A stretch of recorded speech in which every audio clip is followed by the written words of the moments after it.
Good afternoon. My name is Aaliyah Orban. I'm Kevin Morris. And I'm Victoria Hartman. And today we will be discussing the positive effects of video games. A video game is a game displayed on a video screen that is manipulated by a controller. The first video game was invented in 1958 by physicist William Higginbotham and was called Tennis for Two. Video games gained popularity during the 1980s and ever since have increased in popularity and sales. Our scenario is to convince a recreational facility that they should use video games. Our points that we will use is their positive effect on mental, social, and physical skills. Good afternoon. My name is Neelan Humphrey alongside Grace Halpin and Emily Newton, and today we will be presenting the cons of video games. In October of 1958 in Bridgeport, New York, a man named William Higginbotham created the first video game called Tennis for Two. With the rise of the video gaming industry and the negative effects that video games have on adolescents, video games should not be added to after-school recreational programs due to detriments to mental health, increasing violence, and the addictiveness. In the year 1999, 9% of the American population were active video gamers. Currently, over 67% of Americans actively play video games, and this is a 58% increase within the last 16 years. The video game industry is currently one of the fastest growing sectors in the U.S. economy. It is estimated that this year, video games will generate approximately $46.5 billion in revenue. In addition, consumers increasingly enjoy digital gaming content over the physical gaming content, with digital sales surpassing the physical sales in 2014. Video games can positively affect the weight and health of the user if they are used correctly. A study took 20 overweight individuals and told them to either go to a weight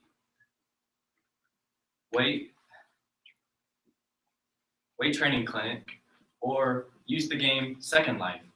In the study, researchers found that the video game Second Life, reportedly the users lost about the same amount of weight as the people going to the clinics. Researchers also concluded that Second Life was more effective than traditional methods. Another study at the University of Western Australia took 15 children, 9 to 11 years old, and made them do 15 minutes of high and low intensity exergaming.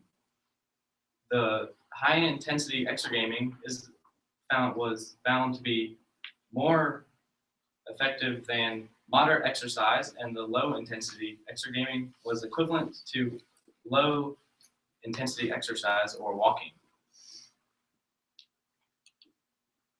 Adolescents are affected by Adolescents are affected by video games now more than ever. Teens and young children can develop severe mental health problems due to pathological gaming, otherwise known as a video gaming addiction. A study done by the American Academy of Pediatrics tested over 3,000 children enrolled in elementary and middle schools, and the study concluded that excessive video gaming can lead to social phobias, anxiety, and severe depression. Those that were active video gamers also expressed low levels of social competence that were paired with high levels of impulsiveness. Furthermore, young children often use video games as a coping method, and video games can often cause pre-existing mental health problems to worsen. Video games can cause an increase in gray matter in the brain. A study by the Max Planck Institute for Health and Development and the Charlotte Medicine, led by Simone Kuhn, asked 23 individuals to play the video game Super Mario 64 for a duration of 2 months for 30 minutes each day.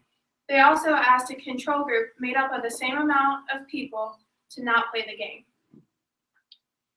After the study was over, they asked both groups to get an MRI scan of their brain. There was increased amounts of gray matter in the right hippocampus, the right prefrontal cortex, and the cerebellum. As seen in the first graph, in the right hippocampus, there was a 0.12% increase of gray matter in the test group than in the control group. And in the second graph, in the right prefrontal cortex, there was a 0.20% increase of gray matter in the test group than the control group. And in the test group, in the cerebellum, displayed in the last graph, there was a 0.20% increase of gray matter than the control group. And in these three regions of the brain, they are responsible for memory formation, spatial visualization, and fine motor skills. So individuals who have PTSD or post-traumatic stress disorder, schizophrenia, and other neurological disorders such as Alzheimer's disease can benefit from playing video games. Since the very beginning of violent video games, there has been an increase in violence in schools and public areas. A study by the Palo Alto Medical Department shows that 97% of teenagers in the United States play video games, and 62% play violent video games. Due to repetition in these violent video games, children are learning how to hurt people physically in real life. It doesn't help that these violent video games reward children for hurting people in the game, and some of these children have gone as far as to reenact what they see in these violent video games in real life. Another study in 2004 by John Teal, they found that children who play violent video games tend to be more aggressive and are more likely to act out in a violent manner. And as a result, their grades decline. Neil Howe, the president and founder of Life Course Associates firm, conducted a study on 1,227 Americans between the ages of 13 and 64 years old. In this study, he stated that players nowadays are more educated, optimistic, socially conscious, and connected to friends and family. In his report, he concluded that 43% of gamers held a college degree or higher, 45% were employed full-time, and 67% felt positive about their future career. Also, in his study, he saw that 76% of the gamers felt like they were helpful to their society and the people around them. And 61% said they felt like natural born leaders. 52% said that 52%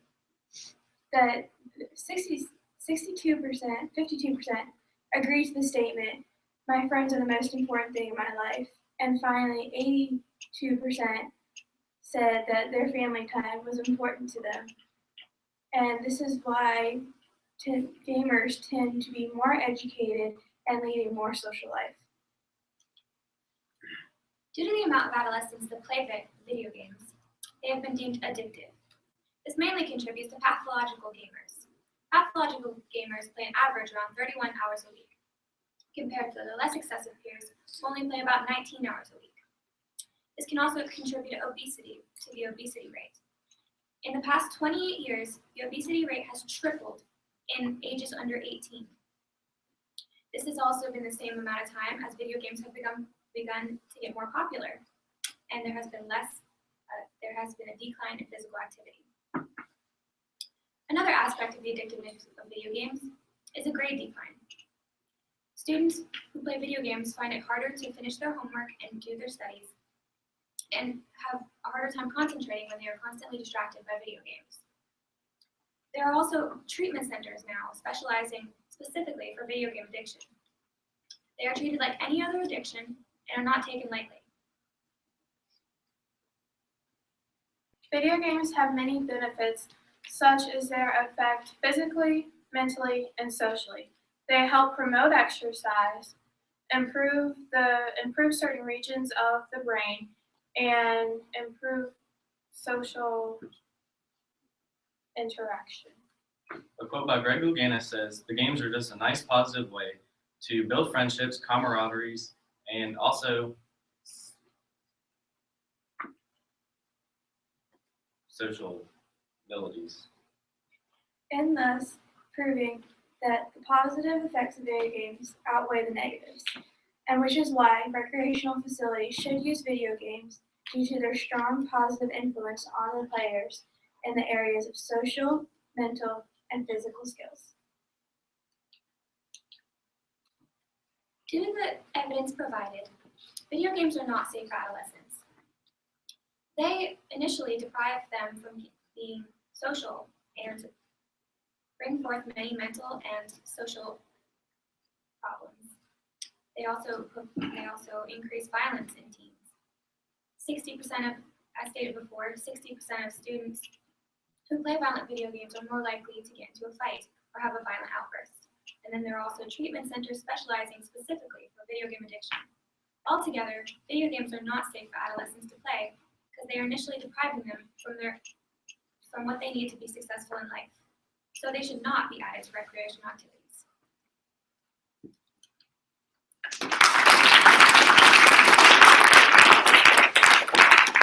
Any questions for your staff? Okay, start back here. You were talking about. Derek. I thought. Moderate. So for, Start back here with do you sport. believe the obesity could also be correlated to the fact of more pre-processed foods and other worse food options? Yeah, but I'm not really focusing on food options. I'm focusing more on the lack of physical activity due to the addiction of video games and how they tend to play more video games than go outside or do sports or something. It's one of the pros of video games. What is gray matter? So gray matter, you have your white matter and your gray matter in your brain. And your gray matter controls your things like I mentioned, your spatial visualization, your memory retention, and your fine motor skills such as your cognitive ability. So the something within your brain. Yes. We're talking about active gamers. What is the proper definition of active gaming? How long would that be on a video game? Well, pathological gamers usually play about 30 hours of video games a week, rather than someone who is not addicted to video games. They're playing around 19 hours a week, and those are the statistics for American adolescents. Is that? I have a question about the Australian study on active gaming. The comparison was made between active gaming and traditional exercise. Correct. Was there any comparison made between active gaming and action?